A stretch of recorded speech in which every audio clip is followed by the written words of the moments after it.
Hello friends, welcome to study dive. आज हम questions करने वाले हैं based on kinetic theory of gases. So without any delay let's start the class. First question है, on which factor does the average kinetic energy of gas molecules depend. हमें बताना है कि कौन से फैक्टर पे जो एवरेज काइनेटिक एनर्जी है गैस मॉलिक्यूल्स की वो डिपेंड करती है। तो एवरेज काइनेटिक एनर्जी किस तरह से हम डिनोट करते हैं इसको, इसका फॉर्मूला आ जाएगा हमारे पास 3/2 kBT। ये क्या है हमारे पास, average kinetic energy of gas molecules. तो यहाँ पे हमें क्लियरली एक्सप्रेशन से दिख रहा है कि ये किस पे डिपेंड कर रही है। ये चीजें क्या आ गई, कांस्टेंट आ गए, और टी क्या है, टेम्परेचर है।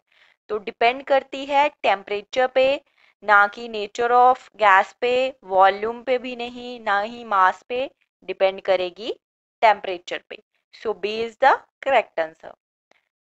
नेक्स्ट क्वेश्चन है, what is the average velocity of molecules of an ideal gas.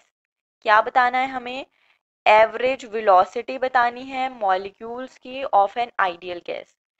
तो अगर हम बात करें एवरेज वेलोसिटी की, तो जब आइडियल गैस के मॉलिक्यूल्स की बात होती है तो उनका मोशन क्या होता है, रैंडम मोशन होता है। वो क्या करते हैं, सारे मॉलिक्यूल अलग वेलोसिटी के साथ अलग अलग डायरेक्शंस में क्या करते हैं, मूव करते हैं। ओके, तो जब हम एवरेज वेलोसिटी लेते हैं तो वो क्या आ जाएगा, vector sum of all velocities, और उनका सम किसके बराबर आ जाएगा, जीरो के बराबर आ जाएगा। ओके, क्योंकि इनकी कोई पर्टिकुलर डायरेक्शन नहीं है, सेम वेलोसिटीज नहीं होंगी मॉलिक्यूल्स की, दैट्स वाई इनका वेक्टर सम क्या आ जाता है, जीरो के बराबर आ जाएगा। तो राइट आंसर क्या हो जाएगा, डी, जीरो। नेक्स्ट क्वेश्चन है, for Boyle's law to hold good the gas should be. Boyle's law के लिए गैस कैसी होनी चाहिए, परफेक्ट होनी चाहिए, of constant mass and temperature, या रियल होनी चाहिए, of constant mass and temperature, या perfect at constant temperature but variable mass. D is real at constant temperature but variable mass. Boyle's law क्या होता है, बॉयल्स लॉ होता है PV is equal to constant, जहां पे जो टेम्परेचर है, अगर टेम्परेचर को हम क्या रखें, कांस्टेंट रखें, मास को क्या रखें, कांस्टेंट रखें, तो जो प्रेशर है वो क्या करता है, इनवर्सली वेरी करता है विद वॉल्यूम।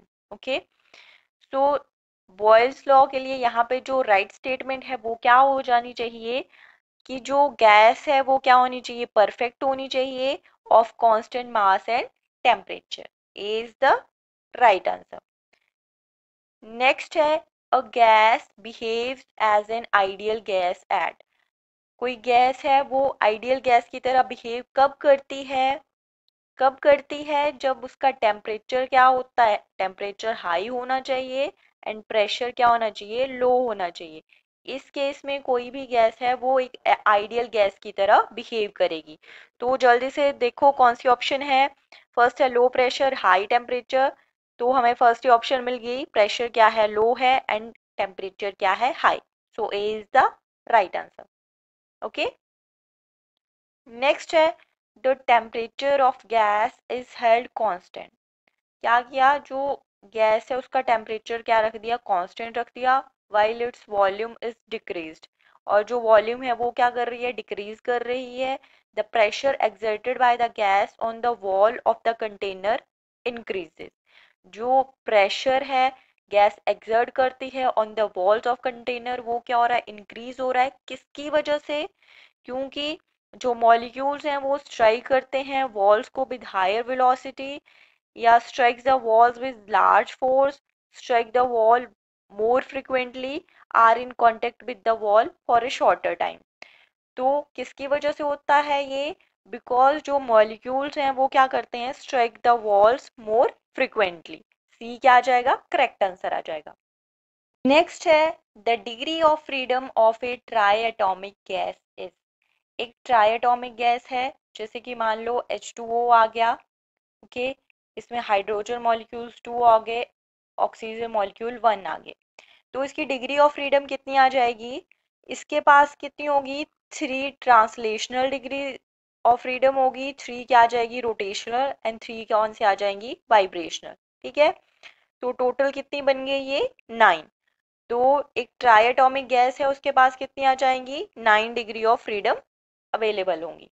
ठीक है, नेक्स्ट क्वेश्चन है a gas is taken in a sealed container at 300 kelvin, it is heated at constant volume to a temperature 600 Kelvin. The mean kinetic energy of its molecules is, जो mean kinetic energy है उसको किस तरह से denote करते हैं हम, 3/2 kT।